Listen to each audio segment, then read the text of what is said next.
नमस्कार दोस्तों, स्वागत है आपका टेकी ट्यूजडेज हिंदी के एक और नए एपिसोड में। मैं हूं आपका होस्ट एस रवि कुमार। टेकी ट्यूजडेज हिंदी एक साप्ताहिक शो है जहां मैं आपके टेक और करियर से जुड़े हुए सवालों के जवाब देता हूं। यदि आपको मेरे ये जवाब पसंद आए तो प्लीज मेरे इस वीडियो को लाइक कीजिए, मेरे चैनल को सब्सक्राइब कीजिए और जितना हो सके इस वीडियो को अपने दोस्तों, सहपाठियों, सहकर्मियों सबके साथ शेयर कीजिए। चलिए आज का एपिसोड शुरू करते हैं आज के पहले सवाल से।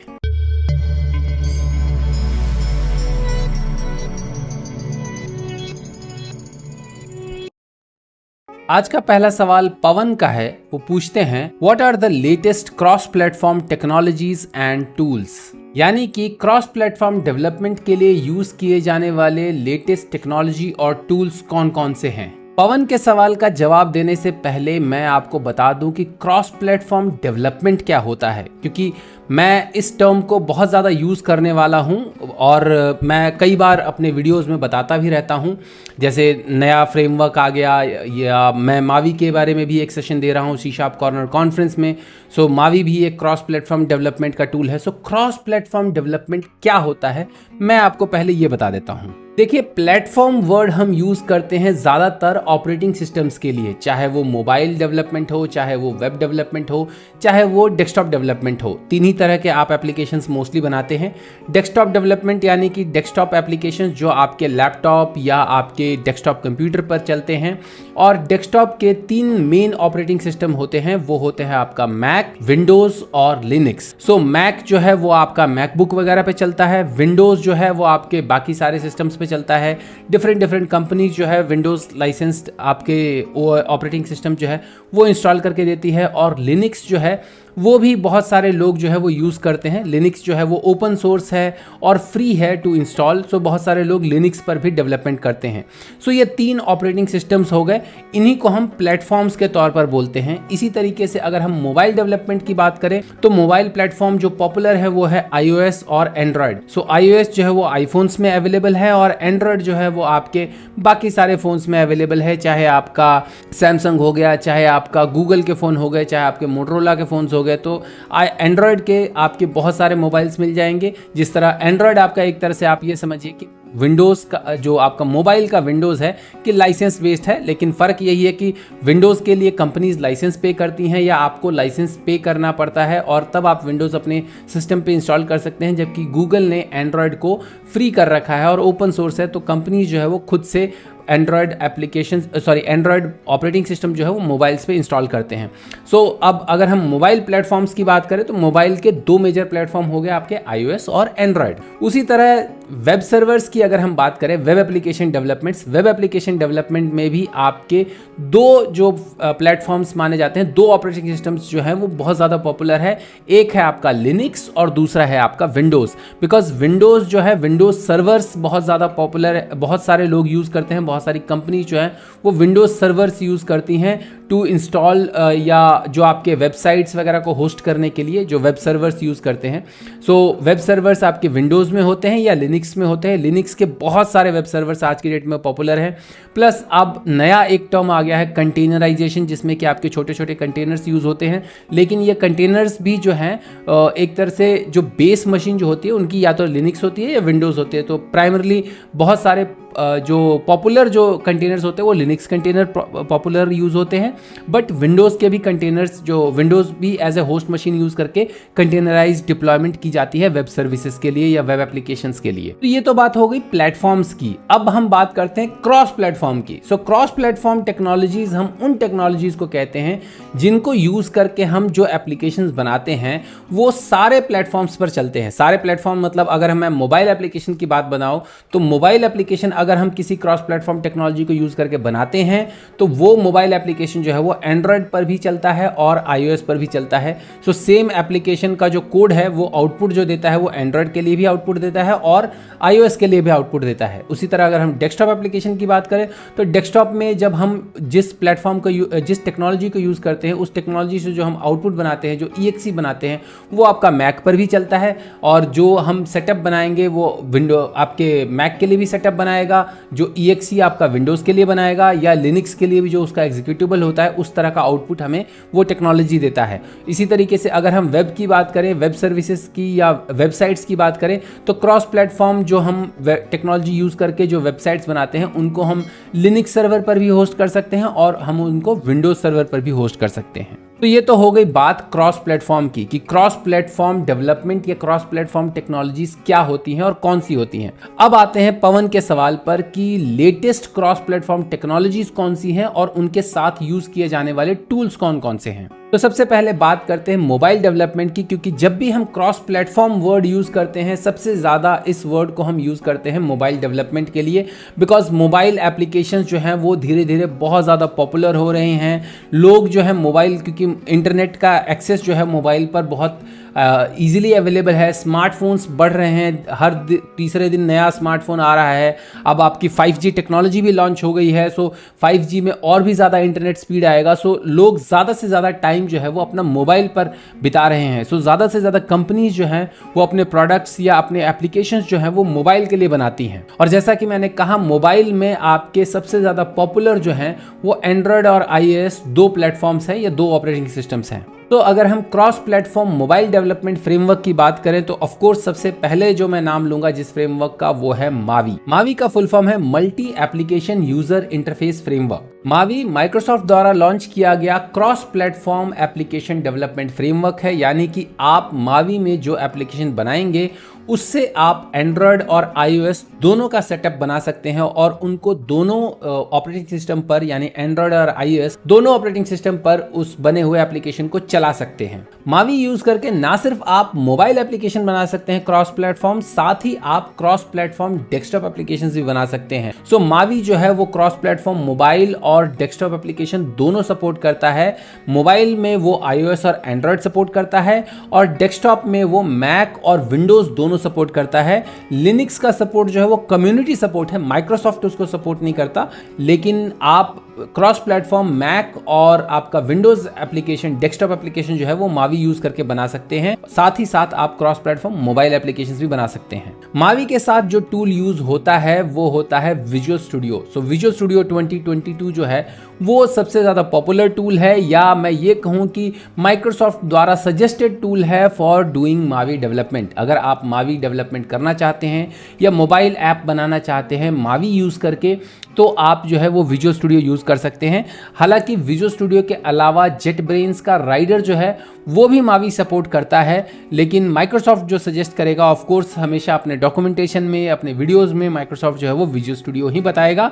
लेकिन अगर आपके पास पैसे हैं या आपके पास जेटब्रेन्स का लाइसेंस है तो आप जेटब्रेन्स का राइडर भी यूज कर सकते हैं। दूसरा फ्रेमवर्क जो कि क्रॉस प्लेटफॉर्म मोबाइल डेवलपमेंट के लिए यूज किया जाने वाला लेटेस्ट फ्रेमवर्क है वो है ऊनो। हालांकि इंडिया में ऊनो बहुत ज़्यादा पॉपुलर नहीं है, लेकिन आउटसाइड इंडिया, कनाडा वगैरह में बहुत ज़्यादा पॉपुलर है, बिकॉज ये फ्रेमवर्क जो है वो कैनेडियन कंपनी ने ही बनाया है और ये ओपन सोर्स फ्रेमवर्क है। ये भी डॉटनेट बेस्ड फ्रेमवर्क है, जैसे कि मावी आपका डॉटनेट बेस्ड फ्रेमवर्क था, उसी तरीके से ऊनो भी आपका डॉटनेट बेस्ड फ्रेमवर्क है। मावी और ऊनो में डिफरेंस इतना है कि मावी में यूआई बनाने के लिए हम जो जैमल यूज करते हैं वो जैमरीन फॉर्म्स का जैमल यूज करते हैं या मावी का अपना जैमल यूज करते हैं, जबकि ऊनो जो है ऊनो में हम जैमल यूज करते हैं या XAML जिसको कहा जाता है, जो जैमल यूज करते हैं वो हम UWP का जैमल यूज करते हैं। UWP यानी यूनिवर्सल विंडोज प्रोग्राम करके आपके UWP फ्रेमवर्क जो है वो माइक्रोसॉफ्ट ने आई थिंक 4-5 साल पहले या 10 साल पहले, एग्जैक्टली यार कितने साल पहले आई डोंट रिमेंबर, विंडोज 10 के साथ शायद UWP इन्होंने लॉन्च किया था, या विंडोज 10 के साथ या विंडोज आई थिंक 8 के साथ, मतलब यही 8 या 10 के साथ लॉन्च किया था UWP फ्रेमवर्क। सो UWP फ्रेमवर्क का जो जैमल है उसी जैमल को यूज करके आप ऊनो में क्रॉस प्लेटफॉर्म डेस्कटॉप और मोबाइल एप्लीकेशंस बना सकते हैं। तीसरा latest cross platform development framework जो कि काफ़ी ज़्यादा पॉपुलर है यंगस्टर्स में और इंडिया में भी बहुत ज़्यादा पॉपुलर है, वो है फ्लटर। फ्लटर जो है वो गूगल का बनाया हुआ क्रॉस प्लेटफॉर्म डेवलपमेंट फ्रेमवर्क है। फ्लटर में डार्ट प्रोग्रामिंग लैंग्वेज यूज होता है जो कि एक ऑब्जेक्ट ओरिएंटेड प्रोग्रामिंग लैंग्वेज है, C# की तरह ही, जावा की तरह ही। और फ्लटर जो है, फ्लटर में यूआई बनाने के लिए डार्ट प्रोग्रामिंग लैंग्वेज यूज़ करके गूगल अपना स्किया इंजन यूज़ करता है। स्किया एक ड्राइंग लाइब्रेरी है गूगल की, क्रॉस प्लेटफॉर्म ड्राइंग लाइब्रेरी, जो कि C++ में लिखी हुई है और उससे आप बहुत अच्छे ड्राइंग्स वगैरह बना सकते हो। इनफैक्ट स्किया शार्प करके आपका जैमरिन में भी उसका या डॉटनेट में भी उसका पोर्ट है, जिसको यूज़ करके आप बहुत अच्छे ग्राफिक्स बना सकते हो, 2D ग्राफिक्स बना सकते हो। उसी स्किया लाइब्रेरी को यूज़ करके आप फ्लटर में यूआई बना सकते हो, ड्राइंग करके आप यूआई बना सकते हो। कंट्रोल्स वगैरह अवेलेबल हैं। So controls by default Skia library use करके बनाता है वो।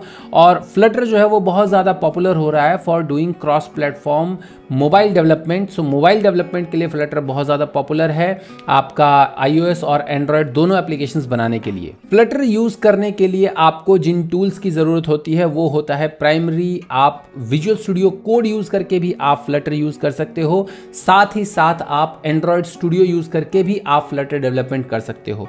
सो फ्लटर के लिए जो टूल्स यूज़ होते हैं वो प्राइमरली हैं विजुअल स्टूडियो कोड या फिर एंड्रॉयड स्टूडियो।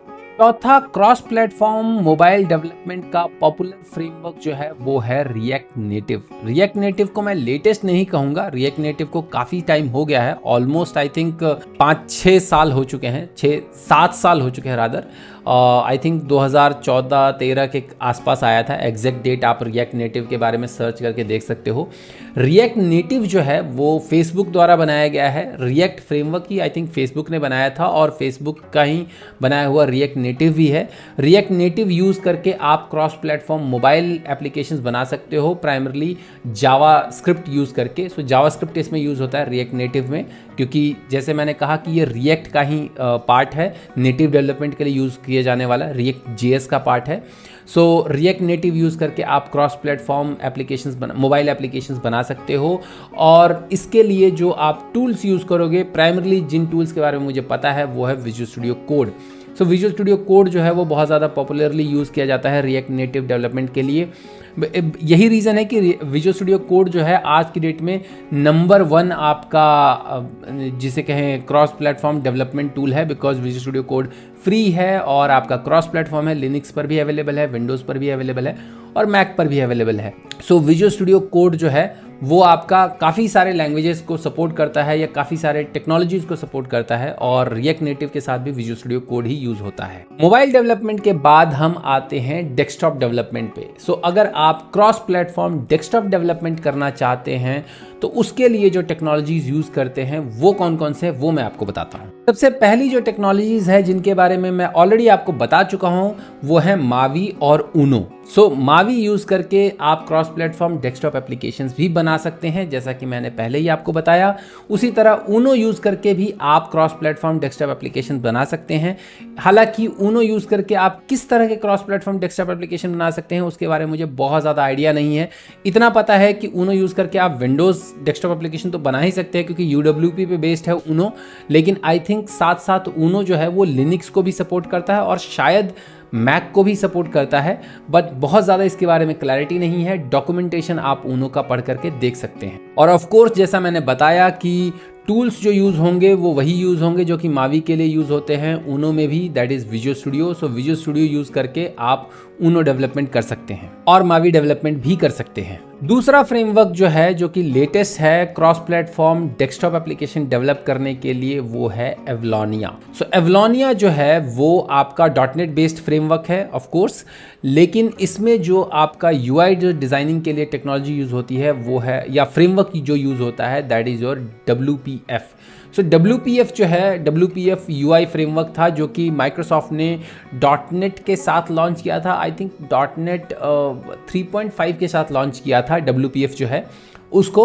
और WPF के टाइम में इन्होंने काफ़ी सारे UI फ्रेमवर्क्स या टेक्नोलॉजी साथ साथ लॉन्च की थी, जैसे सिल्वर लाइट जो कि बंद हो गया, और WPF जो कि आपका विंडोज़ डेस्कटॉप एप्लीकेशंस बनाने के लिए आपका जो है यूज़ किया जाता है। सो जब 1-2 साल पहले अभी माइक्रोसॉफ्ट ने जब WPF को जब ओपन सोर्स किया तब WPF को ही के कोड बेस को ही एक्सटेंड करते हुए लोगों ने जो है ये एवलोनिया UI फ्रेमवर्क बनाया। एवलोनिया यूज़ करके आप क्रॉस प्लेटफॉर्म डेस्कटॉप एप्लीकेशन बना सकते हैं जो कि आपका लिनक्स और विंडोज़ पर चलता है। मैक पर ये कितना चलता है इसके बारे में ज़्यादा डिटेल्स मुझे नहीं पता है, लेकिन ये भी एक काफ़ी latest cross platform desktop development framework है, एवलोनिया। ये इंडिया में उतना ज़्यादा पॉपुलर नहीं है, आउटसाइड इंडिया ज़्यादा पॉपुलर है। क्रॉस प्लेटफॉर्म डेस्कटॉप एप्लीकेशंस बनाने के लिए जो सबसे पॉपुलर टेक्नोलॉजी या सबसे पॉपुलर फ्रेमवर्क की अगर मैं बात करूं, और ये लेटेस्ट भी नहीं है, इसको काफ़ी साल हो गए हैं, कितने साल हो गए हैं एग्जैक्टली मुझे पता नहीं है, बिकॉज मैं इसके डॉक्यूमेंटेशन को मैंने डिटेल में नहीं पढ़ा है, लेकिन फ्रेमवर्क जो है वो बहुत ज़्यादा पॉपुलर है और बहुत सारे जो आपके पब्लिक प्रोडक्ट्स हैं वो इसी फ्रेमवर्क में बने हुए हैं। क्रॉस प्लेटफॉर्म जो पब्लिक प्रोडक्ट्स हैं वो इसी फ्रेमवर्क में बने हुए हैं और इस फ्रेमवर्क का नाम है इलेक्ट्रॉन। सो इलेक्ट्रॉन यूज़ करके आप क्रॉस प्लेटफॉर्म डेस्कटॉप एप्लीकेशंस बना सकते हो यूजिंग वेब टेक्नोलॉजीज, जैसे आप एंगुलर, रिएक्ट या आपका Vue.js, इस तरह की जावास्क्रिप्ट टेक्नोलॉजीज को यूज़ करके आप क्रॉस प्लेटफॉर्म डेस्कटॉप एप्लीकेशंस बना सकते हो इलेक्ट्रॉन फ्रेमवर्क के साथ में। सो इलेक्ट्रॉन जो है वो बेसिकली एक तरह से आपको ये कहें कि पैकेजिंग फ्रेमवर्क देता है या रैपर देता है to use your desktop resources, जैसे आपका फाइल सिस्टम हो गया या आपका कुछ भी जो भी रिसोर्स हो गया, कैमरा हो गया, इंटरनेट हो गया, नेटवर्क हो गया, कुछ भी यूज़ करने के लिए इलेक्ट्रॉन जो है वो आपको रिसोर्सेज अवेलेबल करने के लिए लाइब्रेरीज देता है। और उसके इलेक्ट्रॉन फ्रेमवर्क के अंदर जो है आप जो है कोई भी वेब टेक्नोलॉजीज जैसे कि आपका एंगुलर हो गया, रिएक्ट हो गया या व्यू हो गया, इस तरह किसी भी वेब टेक्नोलॉजी को यूज़ करके आप डेस्कटॉप एप्लीकेशन बना सकते हो। इवन आप सिंपल वनीला JS और HTML यूज़ करके भी आप डेस्कटॉप एप्लीकेशन बना सकते हो, क्रॉस प्लेटफॉर्म डेस्कटॉप एप्लीकेशन बना सकते हो इलेक्ट्रॉन यूज़ करके। इनफैक्ट जो पॉपुलर आपके कई प्रोडक्ट्स हैं, जैसे आपका आई थिंक ट्विटर का क्लाइंट जो है वो इलेक्ट्रॉन में बना हुआ है, स्लैक इलेक्ट्रॉन में बना हुआ है, आई थिंक डिस्कॉर्ड भी शायद इलेक्ट्रॉन में बना हुआ है, मुझे डिटेल में नहीं पता। स्लैक का मैं कंफर्मली बता सकता हूं कि स्लैक जो है वो इलेक्ट्रॉन में बना हुआ है। इसके अलावा आप अगर applications develop with electron search करेंगे तो आपको बहुत सारे एप्लीकेशंस मिल जाएंगे।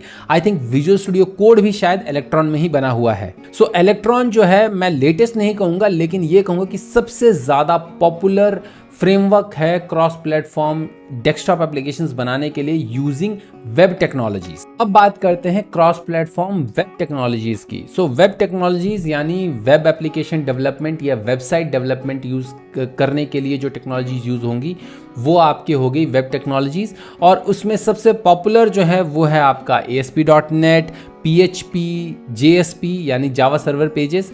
सो ASP.NET कोर जो है या ASP.NET आपका .NET 6 के साथ वाला जो है, प्राइमरली ज़्यादातर लोग उसको ASP.NET कोर ही बोलते हैं। सो ASP.NET कोर जो है वो आपका क्रॉस प्लेटफॉर्म है। उसके अलावा PHP आपका क्रॉस प्लेटफॉर्म है जो कि आपका लिनक्स और विंडोज़ दोनों पर चलता है। ASP.NEट कोर भी आपका लिनक्स, विंडोज़, कंटेनर्स हर जगह चलता है। इसी तरह आपका JSP जो है वो भी लिनक्स, विंडोज़, मैक हर तरह के वेब सर्वर्स पर चलता है। तो पवन, मेरे ख्याल से ये कुछ latest cross platform development technologies available हैं मार्केट में आज की डेट में। अगर आप क्रॉस प्लेटफॉर्म एप्लीकेशंस, चाहे मोबाइल एप्लीकेशंस हो या वेब एप्लीकेशंस हो या डेस्कटॉप एप्लीकेशंस हो, बनाना चाहते हैं उसके लिए, और जैसा कि मैं हमेशा कहता हूँ कि .NET जो है उसका फुटप्रिंट आपको हर जगह मिलेगा। .NET यूज़ करके आप हर तरह के क्रॉस प्लेटफॉर्म एप्लीकेशंस बना सकते हो, चाहे वेब हो, चाहे डेस्कटॉप हो, चाहे वो मोबाइल हो।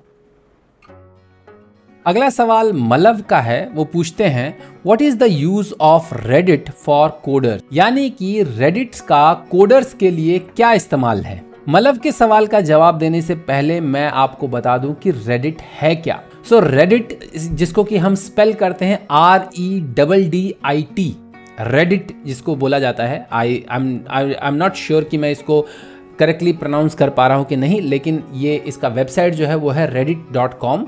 सो REDDIT रेडिट यूज़ करते हैं। और अगर मैं विकीपीडिया का इसका डेफिनेशन पढ़ूँ तो according to Wikipedia, Reddit is an American social news aggregation, content rating and discussion website. Registered users submit content to sites such as link, text, post, images, videos, which are then voted up or down by other members. So Reddit जो है, अगर मैं simple words में बोलूं इस definition के हिसाब से भी, या अगर मैं सिंपल वर्ड्स में बोलूं तो रेडिट भी जो है वो एक तरह से एक और सोशल मीडिया प्लेटफॉर्म है जहां पर कि आप अपना कंटेंट पोस्ट करते हो और उस कंटेंट पे लोग कमेंट करते हैं और उसको अप एंड डाउन या वोट करते हैं। ज़्यादा वोटेड कमेंट जो है वो पॉपुलर होता है, जिस तरह से आपका फेसबुक वगैरह है। सो रेडिट भी एक तरह से एक और सोशल मीडिया प्लेटफॉर्म है। अब आते हैं मलव के सवाल पर कि रेडिट का इस्तेमाल या रेडिट को कोडर्स किस तरह से यूज कर सकते हैं। तो रेडिट को कोडर्स जो हैं वो बाकी सोशल मीडिया प्लेटफॉर्म्स की तरह ही यूज कर सकते हैं to build their community, to build their personal brand and to increase their knowledge. तो रेडिट यूज करके आप अपना कम्युनिटी कैसे बिल्ड कर सकते हैं। आप रेडिट पर अपना यूजर आईडी बनाइए, आप रेडिट पर अपना सब रेडिट बनाइए, या जिस भी टेक्नोलॉजी पे आप काम कर रहे हैं उस टेक्नोलॉजी के सब रेडिट्स को जो है आप फॉलो कीजिए।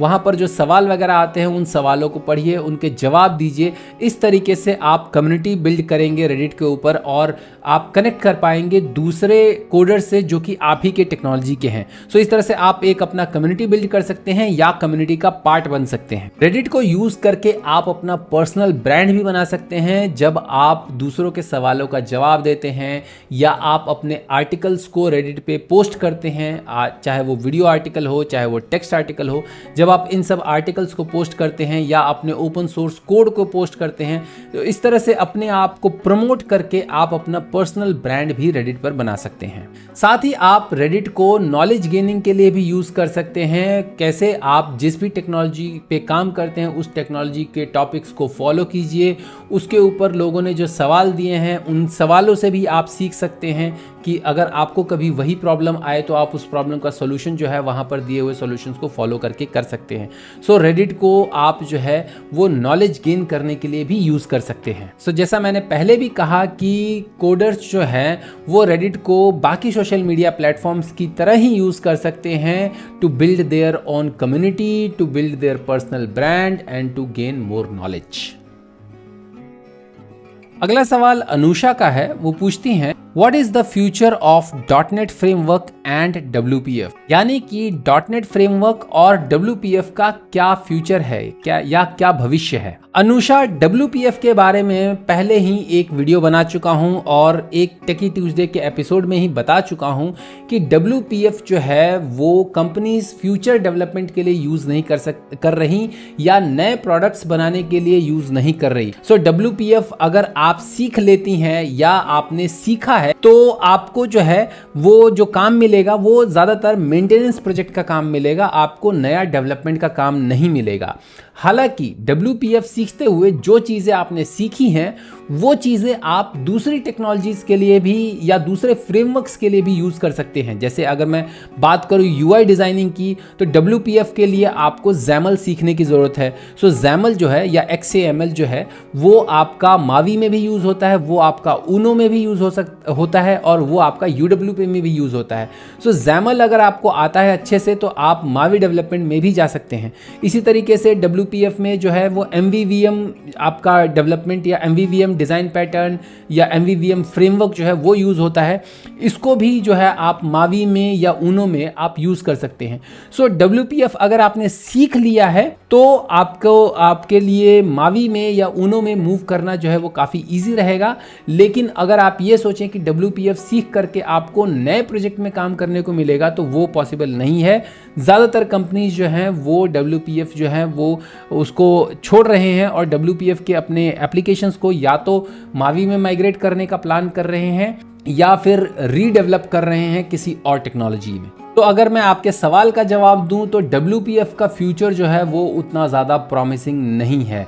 ये मैंने अपने पिछले वीडियो में भी बताया है और उस वीडियो का लिंक जो है वो मैं इन्फॉर्मेशन या आई बटन में दे दूंगा, आप जा करके देख सकते हैं। अब आते हैं .NET फ्रेमवर्क पर। सो अगर मैं .NET फ्रेमवर्क की बात करूं, .NET फ्रेमवर्क यानी कि वो .NET जो कि आपका विंडोज़ पर चलता है। सो यहाँ पर मैं .NET फ्रेमवर्क ले रहा हूँ उस .NET के लिए जो कि आपका विंडोज़ पर चलता है और उसका जो लेटेस्ट वर्जन है दैट इज़ 4.8.2। सो 4.8.2 जो है वो डॉटनेट फ्रेमवर्क का लेटेस्ट वर्जन है जो कि आपका विंडोज़ पर चलता है।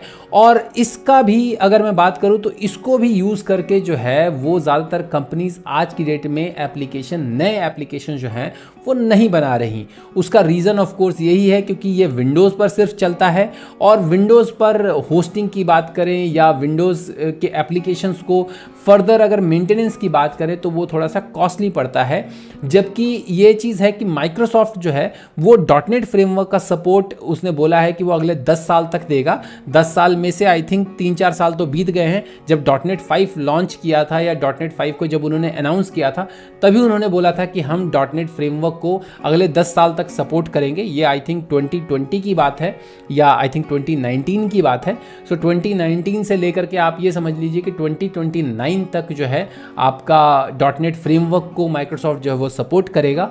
सो अगेन डॉटनेट फ्रेमवर्क में भी आपको जो है वो नया काम या नया डेवलपमेंट नहीं मिलेगा, आपको मेंटेनेंस का ही काम मिलेगा या सपोर्ट का ही काम मिलेगा। हालांकि जैसा मैंने बताया कि WPF में जो चीज़ें आपने सीखी हैं उनको आप मावी में यूज़ कर सकते हो, उसी तरह से डॉटनेट फ्रेमवर्क के भी जो कंसेप्ट्स हैं वो सारे कंसेप्ट सेम कंसेप्ट्स जो हैं या सेम सिंटेक्स जो है वो आपका डॉटनेट कोर, डॉटनेट 5, डॉटनेट 6 में यूज़ होता है। सो आप डॉटनेट फ्रेमवर्क से बड़े ईजिली डॉटनेट 5, डॉटनेट 6 और डॉटनेट कोर पे जो है वो मूव कर सकते हो या उनको सीख सकते हो, और उनको सीख करके आप लेटेस्ट टेक्नोलॉजीज या लेटेस्ट फ्रेमवर्क पे काम कर सकते हो। तो आपके सवाल का जवाब यही है कि फ्यूचर तो ऑफ कोर्स डॉटनेट फ्रेमवर्क का फ्यूचर तो प्रॉमिसिंग है, बिकॉज डॉटनेट फ्रेमवर्क जो है जो भी आप सीख रहे हो बेस तो डॉटनेट कोर, डॉटनेट 5, डॉटनेट 6 का भी जो है वो डॉटनेट फ्रेमवर्क ही है। सो अगर आप डॉटनेट फ्रेमवर्क सीख रहे हो तो वो आप इन सारे फ्रेमवर्क्स में भी यूज़ कर सकते हो उन्हीं कंसेप्ट्स को। सो वो इसका डॉटनेट फ्रेमवर्क का फ्यूचर काफ़ी प्रॉमिसिंग है, लेकिन WPF का जो फ्यूचर है वो प्रॉमिसिंग नहीं है। अगला सवाल राहुल का है। वो पूछते हैं what are the best methods to plan a project in a company, यानी कि एक कंपनी में प्रोजेक्ट प्लान करने के लिए कौन से बेस्ट मेथड्स हैं। राहुल, कंपनीज में प्रोजेक्ट प्लान करने के लिए और प्रोजेक्ट मैनेज करने के लिए जो बेस्ट मेथड है वो है कि किसी भी पॉपुलर और community accepted project planning technology या प्रोजेक्ट प्लानिंग फ्रेमवर्क का यूज़ करना, जैसे कि आपका एजाइल फ्रेमवर्क हो गया, वाटरफॉल फ्रेमवर्क हो गया। सो वाटरफॉल और एजाइल जो है ये बहुत ही ज़्यादा पॉपुलर और इनकी कम्युनिटी भी बहुत बड़ी है। So popular community driven agile या वाटरफॉल फ्रेमवर्क्स को यूज़ करके project planning and project management जो है that is the best method to plan a project in a company, और सारी कंपनीज यही करती है। मोस्ट ऑफ द कंपनीज क्या करती हैं कि वो प्रोजेक्ट प्लानिंग और प्रोजेक्ट मैनेजमेंट के लिए एजाइल मेथडोलॉजी यूज़ करती हैं, मेनली एजाइल स्क्रम यूज़ करती हैं। आजकल जो है बहुत ज़्यादा पॉपुलर है एजाइल स्क्रम, और साथ साथ वो जो है वो एजाइल के टूल्स यूज़ करते हैं, जैसे कि आपका एजूर डेवॉप्स हो गया या जीरा हो गया या गिटलैब्स हो गया। इन सब को यूज़ करके वो प्रोजेक्ट प्लानिंग और आपका ऑटोमेशन टेस्टिंग या CI/CD इम्प्लीमेंटेशन जो डेवॉप्स का जो ऑपरेशंस है वो सारी चीज़ें कर सकते हैं। सो ये अगर आप किसी भी मेथडोलॉजी को यूज़ करते हो तो उससे आपको काफ़ी सारे बेनिफिट्स होते हैं प्रोजेक्ट प्लान और मैनेज करने में। सबसे पहला जो बेनिफिट होता है मेथडोलॉजीज को यूज़ करने का वो होता है कि प्रॉपर डॉक्यूमेंटेशन। जब आप कोई भी मेथडोलॉजी यूज़ करते हो तो आप प्रॉपर डॉक्यूमेंटेशन फॉलो करते हो। अगर आप वाटरफॉल की बात करो तो वाटरफॉल में आप SRS बनाते हो, सिस्टम रिक्वायरमेंट स्पेसिफिकेशन करके जो डॉक्यूमेंट होता है उसमें आप सारे रिक्वायरमेंट्स जो है वो लिख करके फ्रीज करते हो। अगर आप एजाइल की बात करो तो एजाइल में आप यूज़र स्टोरीज और फीचर्स बनाते हो जिसमें कि आप डॉक्यूमेंटेशन मेंटेन करते हो। बस फ़र्क ये है वाटरफॉल और एजाइल में कि आपका वाटरफॉल जो है वो सीक्वेंशली चलता है और काफ़ी लंबा होता है, जबकि एजाइल जो होता है वो शॉर्ट स्प्रिंट्स में चलाते हैं। स्पेशली एजाइल स्क्रम जो होता है उसमें शॉर्ट स्प्रिंट्स में सारा काम होता है। 3-4 हफ्ते का, आई थिंक 2 हफ्ते से लेकर के 4 हफ्ते का एक स्प्रिंट होता है जिसमें कि सारा काम किया जाता है, यानी requirement analysis, development, testing, deployment, ये सारी चीज़ें जो है स्प्रिंट्स में की जाती हैं। सो इससे फास्ट डेवलपमेंट होता है और फास्ट डिप्लॉयमेंट होता है। सो अगर मैं डॉक्यूमेंटेशन की बात करूं, सबसे पहला जो बेनिफिट होता है वो होता है डॉक्यूमेंटेशन का, कि क्लियर डॉक्यूमेंटेशन आप मेंटेन करते हो अगर आप कोई प्रोजेक्ट मैनेजमेंट या प्रोजेक्ट प्लानिंग का की कोई मेथडोलॉजी यूज करते हो तो। दूसरा बेनिफिट होता है मेथडोलॉजी यूज करने का, वो है कि आप प्रोग्रेस ट्रैक कर सकते हो अपने एप्लीकेशन के डेवलपमेंट का। सो जो भी आप वेबसाइट या एप्लीकेशन, डेस्कटॉप हो, वेब हो, किसी भी तरह का जो भी आप वेब एप्लीकेशन या साइट जो बना रहे हो, उसका जो प्रोग्रेस है वो आप इन टूल्स को यूज़ करके, जो भी आप मेथडोलॉजी यूज़ करते हो उसका, अगर आप कोई टूल यूज़ कर रहे हो तो उस टूल को यूज़ करके आप उसके जो आपका प्रोग्रेस है वो प्रॉपरली मेजर कर सकते हो कि हाँ कहाँ तक पहुँचे हैं, किस लेवल तक पहुँचे हैं। ये सारी चीज़ें जो हैं आप प्रोग्रेस मेजर कर सकते हो यदि आप कोई मेथडोलॉजी यूज़ करके आप कोई टूल यूज़ कर रहे हो तो। तीसरा बेनिफिट है मेथडोलॉजी यूज़ करने का कि आप अपनी टीम की प्रोडक्टिविटी चेक कर सकते हो कि आपकी टीम जो है वो कितनी प्रोडक्टिव है। स्पेशली एजाइल में तो आपके जो हैं टास्क्स और आपके स्प्रिंट्स के बेसिस पर आपके बर्न डाउन चार्ट्स बनते हैं, वेलोसिटी चार्ट्स बनते हैं, जिनसे कि आप ये पता कर सकते हो कि आपकी टीम की कैपेसिटी क्या है, वेलोसिटी क्या है, मतलब किस स्पीड से आपकी टीम जो है वो फीचर्स जनरेट कर सकती है या बग फिक्सेस कर सकती है या डेवलपमेंट कर सकती है। सो आप अपने टीम की प्रोडक्टिविटी चेक कर सकते हो इस तरह के मेथडोलॉजीज, प्लानिंग मेथडोलॉजीज यूज करके। चौथा बेनिफिट है मेथडोलॉजीज यूज करने का कि आप जो है वो अपने एस्टिमेशन जो है वो एक्यूरेट कर सकते हो धीरे धीरे। मतलब ऑब्वियसली पहली बार में आपके एस्टिमेशंस करेक्ट नहीं होंगे, लेकिन विद टाइम आपके एस्टिमेशंस करेक्ट होते जाएंगे। जब जैसे जैसे आप काम करते रहोगे, जैसे जैसे आपके पास ज़्यादा डेटा होगा आपके वेलोसिटी का, आपके जो प्रोडक्टिविटी का, जब आपके पास डेटा होगा तो उसी हिसाब से आप एस्टिमेट कर सकते हो कि किस तरह के प्रोजेक्ट को डेवलप करने में आपको कितना टाइम लग रहा है। तो मेरे ख्याल से किसी भी कंपनी में, जो कि ज़्यादातर कंपनियां करती हैं ऑलरेडी, लेकिन आपके सवाल का जवाब यही है कि किसी भी कंपनी में प्रोजेक्ट को प्लान करने का सबसे बेस्ट मेथड जो है वो है कि कोई भी प्रोजेक्ट प्लानिंग मेथडोलॉजी को फॉलो करो, जिसका कि प्रॉपर डॉक्यूमेंटेशन अवेलेबल हो, जिसकी कि बड़ी कम्युनिटी अवेलेबल हो। सो जिसमें कि सबसे ज़्यादा पॉपुलर आज की डेट में जो latest project planning and management methodology जो चल रहा है, that is your agile scrum. So अगर आप एजाइल स्क्रम यूज़ करके अपने प्रोजेक्ट को प्लान करते हो और उसको मैनेज करते हो तो आप बेटर फ़ायदा उठा सकते हो इस मेथडोलॉजी का। तो ये थे इस हफ्ते के आपके टेक और करियर से जुड़े हुए सवालों के जवाब। यदि आप अपने किसी सवाल को अगले हफ्ते के टेकी ट्यूजडेज में देखना चाहते हैं तो आप अपने सवाल को YouTube के कमेंट सेक्शन में या किसी भी सोशल मीडिया चैनल पर मुझे टैग करके पोस्ट कर सकते हैं। मेरे सारे सोशल मीडिया का हैंडल जो है वो मेरे चैनल का नाम ही है, दैट इज टेकी राठौर। उम्मीद है आपको मेरे ये जवाब पसंद आए होंगे। यदि आपको मेरे ये जवाब पसंद आए हैं तो इस वीडियो को लाइक कीजिए, मेरे चैनल को सब्सक्राइब कीजिए और जितना हो सके इस वीडियो को सबके साथ शेयर कीजिए। तो जल्द ही मिलते हैं मेरे अगले वीडियो में, तब तक के लिए अपना ख्याल रखिएगा। नमस्कार।